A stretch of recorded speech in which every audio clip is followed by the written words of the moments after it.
সাংবাদিকদের উপরে বিভিন্নভাবে নির্যাতন নিপীড়ন শুরু হয়ে গিয়েছে। আপনারা জানেন যে গত কয়েকদিন আগে গাজীপুরে আমাদের এক সাংবাদিককে কুপিয়ে হত্যা করা হয়েছে। আমরা দুঃখের সাথে বলতে চাই, পুলিশ বক্স আশেপাশে থাকলেও তাদের ভূমিকা থাকে নীরব।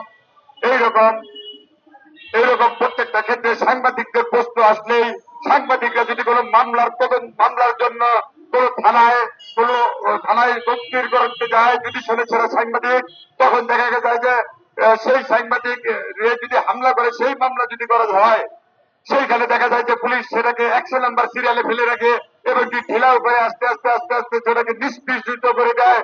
কিন্তু সাংবাদিকদের বিরুদ্ধে যদি কেউ মিথ্যা মামলাও করে, তখন তাদের উপর রাখে দৌড়ের উপরে। কেন ভাই? আমরা তো সব সময় আমরা পুলিশ বাহিনীর সহযোগিতা করে থাকি। আমরা বিভিন্ন তথ্য পত্রিকায় যে বলেই পুলিশ বাহিনীরা এত সহজে সন্ত্রাসী বিভিন্ন রকমের অপকর্মের যে ব্যবসায়ী রয়েছে, বিভিন্ন অপকর্মে যারা লিপ্ত রয়েছে, তাদের তথ্য আমরা প্রকাশ করি বলেই আপনারা কিন্তু সহজেই তাদের চিহ্নিত করতে পারেন এবং সহজেই তাদেরকে আপনারা ধরতে পারেন। আমরা তো আপনাদের পাশে থাকি সবসময়। আমরা আশা করবো আপনারাও আমাদের পাশে রাখবেন। কিন্তু কিছু দুর্নীতিবাদ, আপনারা জানেন যে আমাদের সিনিয়র সাংবাদিক শাহিন ভাই, তিনি কুমিল্লার সাংবাদিক, তিনি কিছু কর্মকর্তার ওই কুমিল্লা জেলার এসপি মহোদয় এবং ওসি সাহেবের বিরুদ্ধে সে কিছু তথ্য পেয়ে একটি নিউজ করেছিলেন। তার পরিপ্রেক্ষিতে তার নামে গায়েবী মামলা দেওয়া হয়েছে। আপনারা দেখতে পাচ্ছেন যে গায়েবী মামলা দেওয়া হয়েছে।